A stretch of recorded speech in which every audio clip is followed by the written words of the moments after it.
Selamlar, kanalıma hoş geldiniz. Bugün sizlerle yeni tasarımı bana ait olan güzel, sevimli bir minik ördek yapacağız. Şöyle yakından bakalım. Evet, hazırsak bütün detaylarını anlatmaya hemen başlamak istiyorum. Öncelikle gerekli malzemelerimizi sayalım ve yapım aşamasına geçelim. İyi seyirler.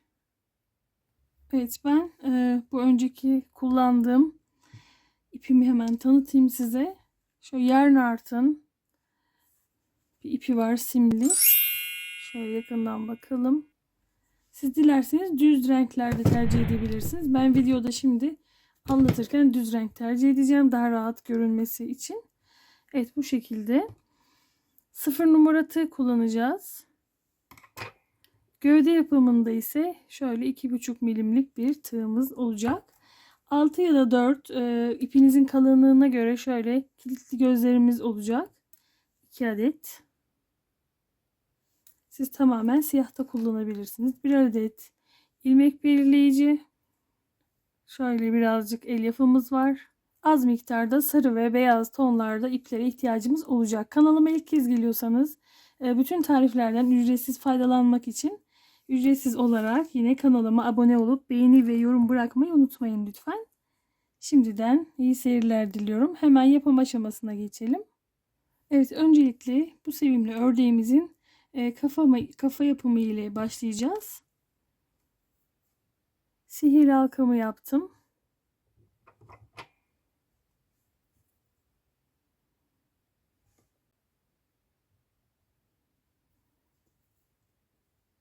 Sihirli halkanın içine 6 tane sık iğne örelim.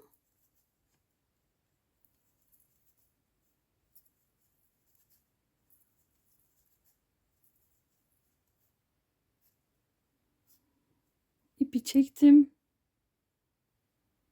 Ve bir kaydırma ile sihirli halkayı kapatmış oldum. Hemen ikinci sıra ile devam edelim. Şöyle ilmek belirleyicisini taktım. İkinci sırada her sık iğneye 2 tane sık iğne örerek 6 olan sayımızı 12'ye çıkaralım.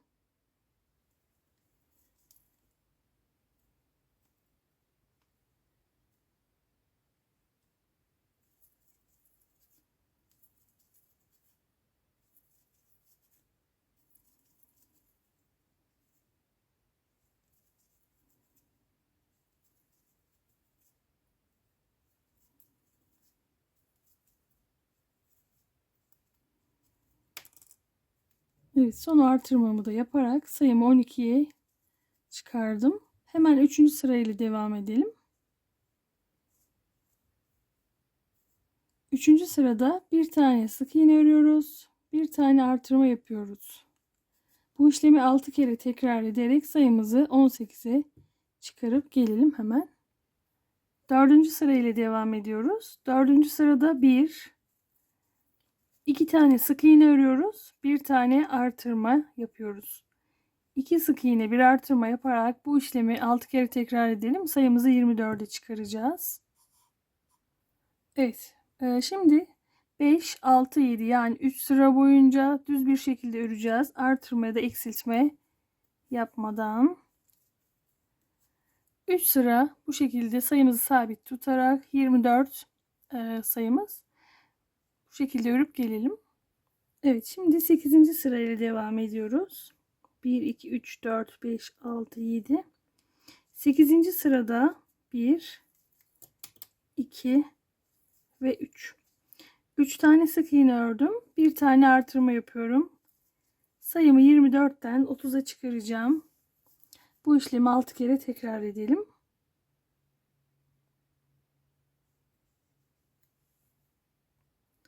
Evet, şimdi 9 ve 10. sıraları 2 sıra boyunca artırma ile eksiltme yapmadan düz bir şekilde örelim.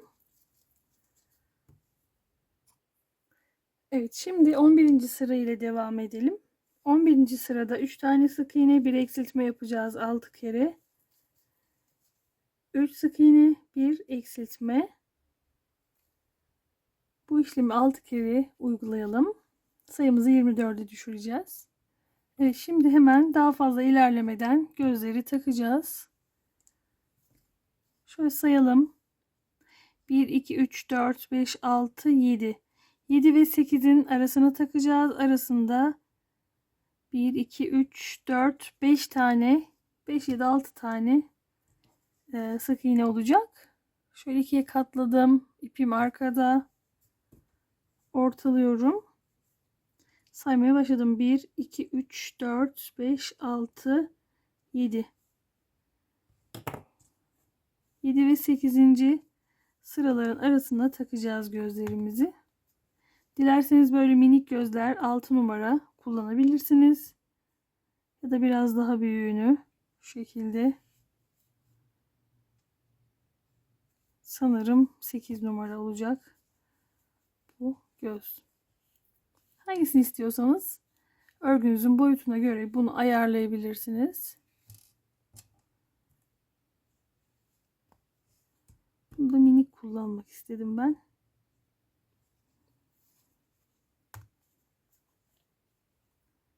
Bir, iki, üç, dört, 5. Arada 5 tane sık iğne olacak. Hemen şöyle çeviriyorum.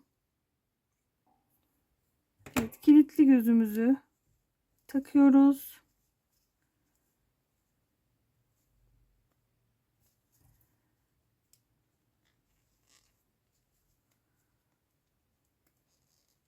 Evet, çıkmaması için mühürleme işlemi yapıyorum çakmakla. Siz dilerseniz yapmayabilirsiniz.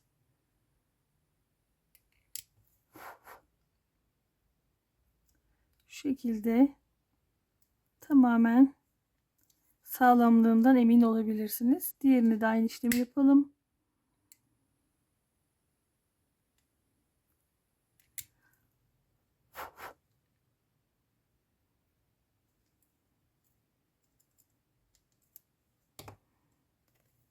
Evet.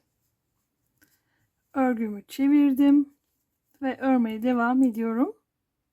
Evet, minik gözler yerine bunları kullanmaktan vazgeçtim. Biraz daha büyük gözler daha güzel duracaktır diye düşündüm ve bunları takacağım. Yine önceki ördüğüm modelimdeki gözlerin aynısı. Şunu da çıkarıyorum hemen. Bunu takıyorum. Yine aynı işlemi uygulayacağız.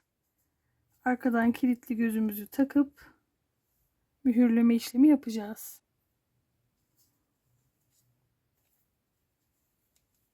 Evet, örmeye devam edelim. En son 3 sık iğne bir eksiltme yapmıştık 11. sırada. Şimdi 12. sıra ile devam edeceğiz.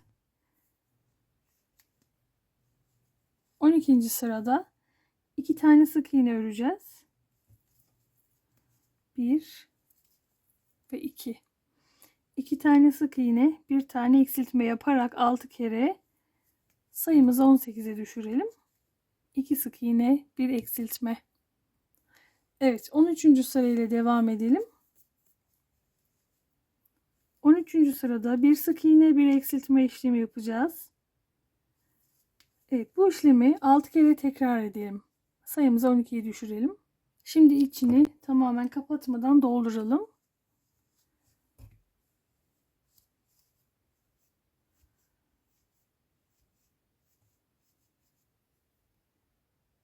Evet, son sıramız şimdi 14. sıramız. Peş peşe 6 tane eksiltme yapalım.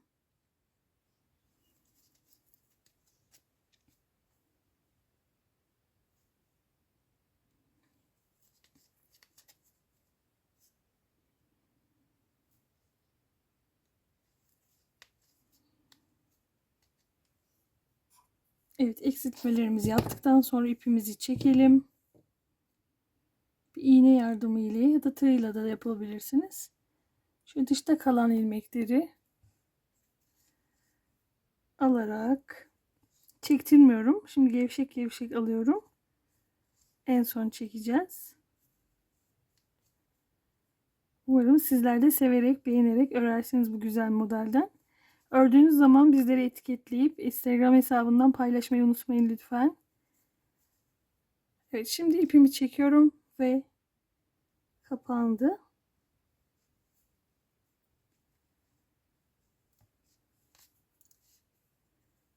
Kafa kısmımız hazır. Evet, sarı ip alıyorum ve şimdi gaga kısmını öreceğiz. Hemen bir sihirli halka yaptım. Sihirli halkamın içine 6 tane sık iğne örüyorum.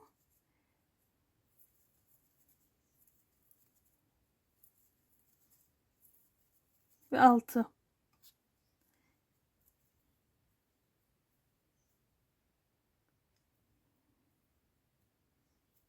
Bir ilmek kaydırma ile sihirli halkamı kapatmış oldum. Hemen ikinci sıraya geçiyorum. İkinci sırada 1, 2. 2 tane sık iğne ördüm. Bir tane artırma yapıyorum. Tekrarlıyorum işlemi.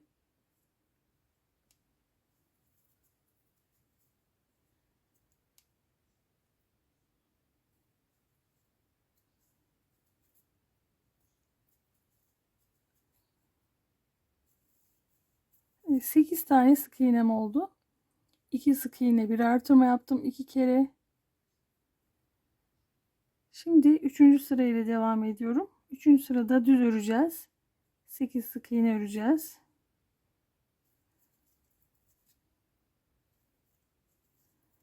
3, 4, 5, 6,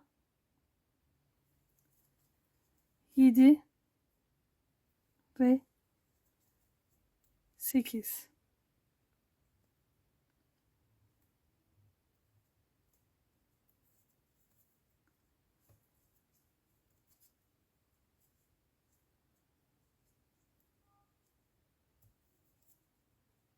Şimdi şöyle ilmek belirleyicisini takalım.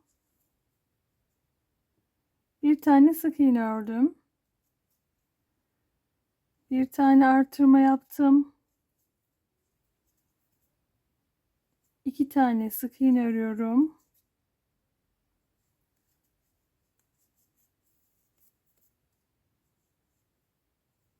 Tığımı ipimi aldım. Yandaki ilmeğe 1 ve 2. 2 tane tekli trabzan ördüm.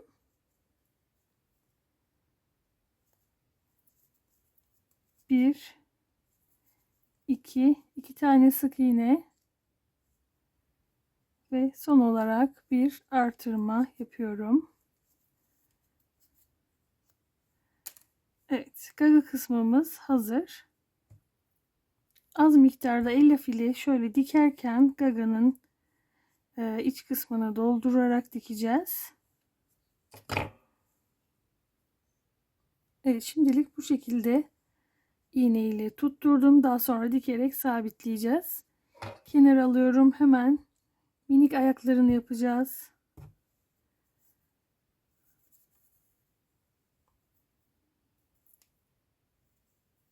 Öncelikle sihirli halka yapıyorum ve sihirli halkamın içine 5 tane sık iğne örüyorum. 2, 3, 4 ve 5. İpimi çektim. Sihirli halkamı kapatmayacağım. Bu şekilde kalsın. Şöyle biraz daha yakınlaştıralım.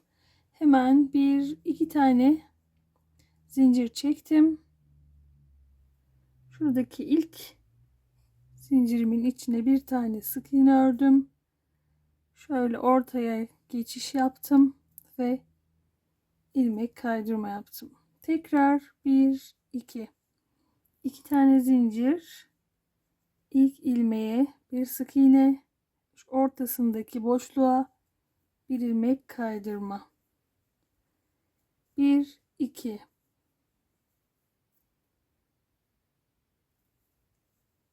Bir tane sık iğne ve ortadaki boşluğa bir ilmek kaydırma yapıyorum.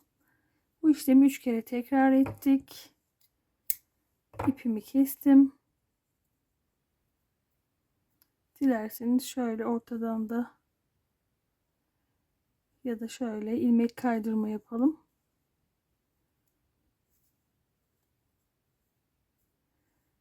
Evet. Bu şekilde 2 adet minik ayak örelim. Bu da hazır. Hemen kanatlarını örelim. Kanatlar için bu siyah ve yeşil tonlarındaki simli ipi kullanacağım. Sihirli halka yapıyorum. Şöyle daha büyük bir tığ alıyorum. Sihirli halkamın içine 1, 2, 3, 4, 5, 6, 7 ve 8 tane sık iğne ördüm. İpimi çektim, kapattım. Şuradaki ilk ilmeğe aslında şöyle yapalım. Bir tane zincir çekelim. Daha sonra ilk ilmeğe geçiş yapalım. Bir zincir çektim ve ipimi keseceğim. Evet, kanatların bu şekilde bir görüntüsü olacak. Evet, şöyle ipin uzunluğunu göstereceğim. Etamin ipi kullanıyorum burada. Az miktarda. Ortalama şöyle 10 santimlik parçalar keselim.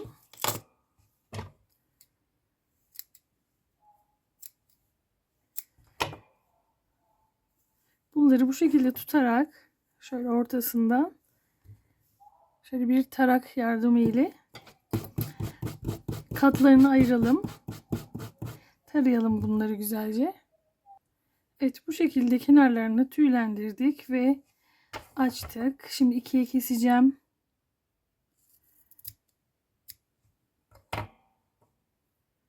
Kanat için örmüş olduğumuz şu siyah parçaların arkasına hafifçe silikonumu sürüyorum.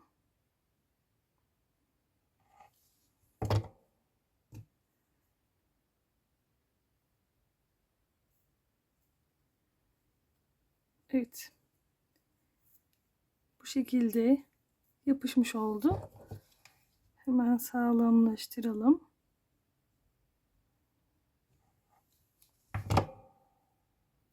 Evet, diğerine de aynı işlemi uygulayalım. Bu şekilde kanatlarımız da hazır oldu. Evet, bir sonraki bölümde şu gövde kısmını öreceğiz ve artık geriye kalan bütün parçaları yerleştirip bu güzel sevimli ördeğimizi tamamlayacağız. Evet, bir sonraki videoda görüşmek üzere. Hoşça kalın.